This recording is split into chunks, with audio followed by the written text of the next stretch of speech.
Hey everybody! So today I want to talk a little bit about people that are struggling with fear or shame, and it's really like something that's stopping you from being able to make big financial decisions or even to be able to make small financial decisions.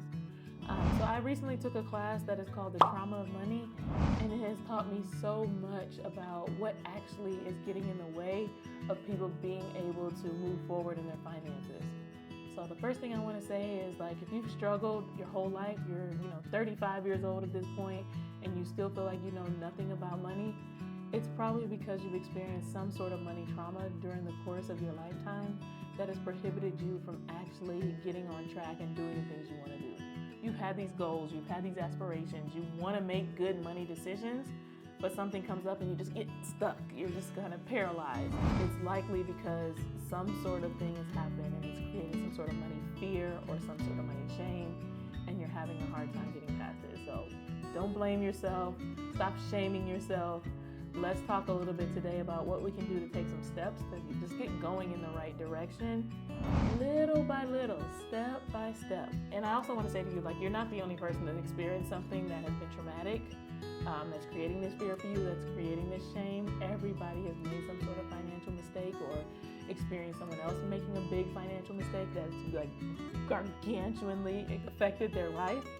For me, for an example, I bought too much house. When I was about 20-ish years old, I was competing as a professional athlete. I had a great income, and I thought that I could afford the home that I purchased.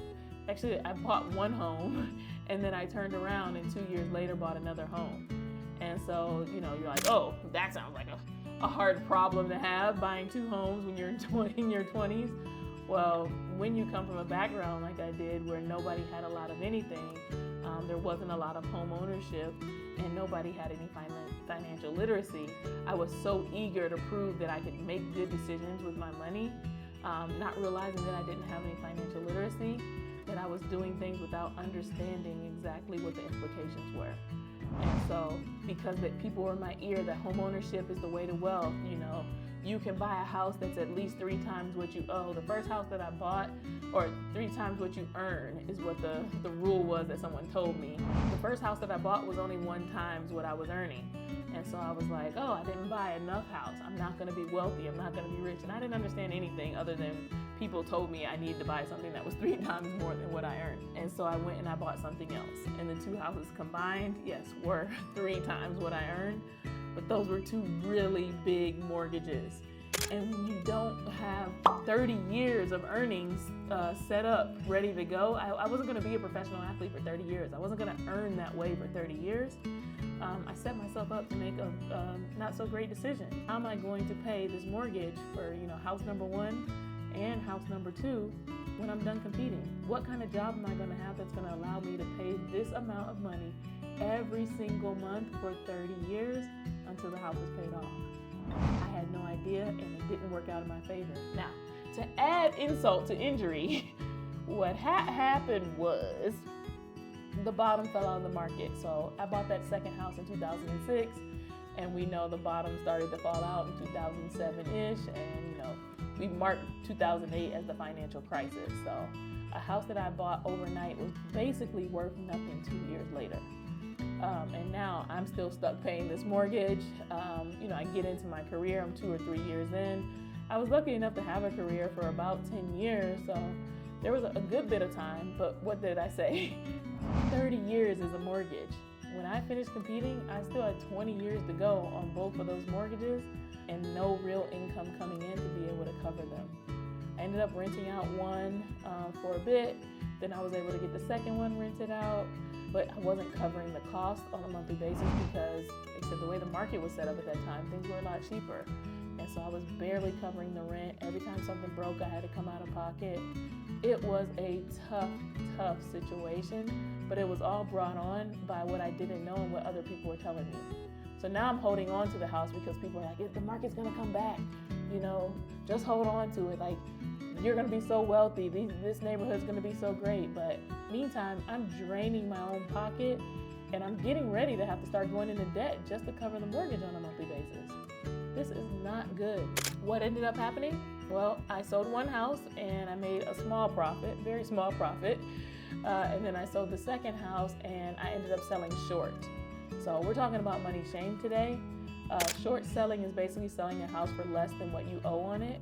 And so the government then, or the bank, forgives your debt. So I still owed money on the house. They said sold the house. I don't remember what the amount was, but let's just say it was like $400,000 and I owed $600,000 on the mortgage. Well, that's $200,000 of debt that either I was going to have to pay or somebody was going to say, hey, don't worry about it. They said, hey, don't worry about it, but guess what that does? Damages your credit. I could have got rid of that debt sooner on. I could have moved on. And the thing that happened that was really surprising to me was, yes, my credit did go down by about 100 points immediately, but about 3 months later, my credit was back. It was unbelievable. Nobody talks about that piece of the puzzle. Does it damage your credit? Yes, but there was nothing else on my credit report. I had no other outstanding bad things going on. The other parts of my finances were doing okay. And so my credit bounced back really quickly. And these are the kind of things that we don't know when we're dealing with money shame. We're so focused on the shame. We're so focused on the mistake that we made or we are making, that we can't see the forest past the trees. So let's talk about some things we need to do to kind of like get past the money shame, the money fear, the money trauma. So the thing that I found to be most helpful as it relates to starting on a path of like recovering and getting like unstuck as it relates to, you know, this feeling of like, oh gosh, I'm afraid to move forward in my finances. I'm afraid to make another mistake. I have so much shame about the things that I've done that I don't want to do anything else because it'll just bring me more shame. The first thing you can do to make this a little bit better is educate yourself. How did I make that mistake? What could I have done differently in the past? And what could I have done differently to make the past better? And what can I do differently in the future if I want to, you know, continue on the road to financial freedom? Starting to read, starting to understand the resources that are around you and what will give you the freedom, the financial freedom that you want is going to empower you. So educate yourself about what it is that you want to do, how to do it. Take a nice slow approach. Education is not action. Simply because you learn about how to buy a house does not mean you need to buy one tomorrow. You can start that education process today and say, I'm going to, just learn little by little. I'm going to read a blog. I'm going to listen to a podcast, do something once a month for the next 2 years. Really slow, but surely. The additions of those informations are building a foundation that you can depend on. And it's going to build your confidence and it's going to help you feel better about, okay, I'm ready to buy a house again, as in my example. But like ultimately, you got to understand, like, what are your goals? What is your vision? What are your values? And I decided that the smaller house that I purchased, like being able to afford that by working at a minimum wage job was going to be better than having the pressure of having to earn, $7,000-8,000 a month, knowing that $3,000 or $4,000 of it was going to, just the mortgage in and of itself. That's a lot of pressure to put on myself when the main goal that I wanted to achieve was having a roof over my head, having that safety and security. I took my time, I educated myself, I understood the mistake that I made from the past. I started to feel empowered that I wasn't going to make that mistake again and that I could be a homeowner again. The second thing I would say after education is celebrating small wins. Little things that you do add up to big things that are great financial decisions. So it may be for you that you paid your bills without having like a physical stress reaction. Like maybe every month you're like, oh my God, oh my goodness. You gotta go lay down after you pay your bills. You break out in highs. People have actual reactions, migraines, things like that related to the money trauma that they have. And so if you get to a point where you can, okay, I paid the bills without that stress reaction, or I paid the bills on time, or I automated one bill this month because I feel comfortable with that. Maybe your money trauma is that you've never felt comfortable automating anything because you feel like you're gonna mess it all up, everything's not gonna happen, and then everything's gonna bounce. All sorts of different money pieces of shame and trauma are affecting people in different ways, but education, small money wins are two things that you can do to kind of help you get going little by little on the right path. All right, this was a little bit of a heavy topic, but at the same time, I feel like it's something we need to talk about. And I feel like it's something that a lot of financial planners or a lot of financial professionals are not talking about. Everybody's giving tips and tricks on how to get rich, how to, move forward, how to reach all your goals.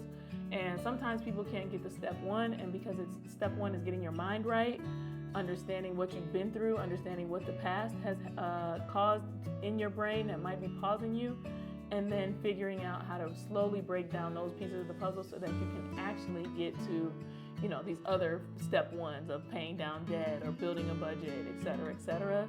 So if you have money shame, you have money fear, it is okay to acknowledge it. It's okay to deal with it. It's okay to put some of those other things off until you've done that. And you might need a therapist. You might need a money coach to help you kind of just work through those things before you get on to the next steps. But it's okay. You are not alone. You are writing your own story, and your whole story does not need to be filled with drama. It does not have to be a dramatic series of events that is always happening in your life. You get to write the story, so it means you get to change the story that's being written. And the way you change the story is with education and patience. So you're here today watching this video. This is you taking a step toward education. Be patient in the process. Be careful with the advice you receive, because remember at the beginning of my story, where my money trauma came from was taking the advice of someone who didn't actually know what was going on. So always trust but verify. You know, talk to people, get comfortable having money discussions, but also verify the information that is being shared with you.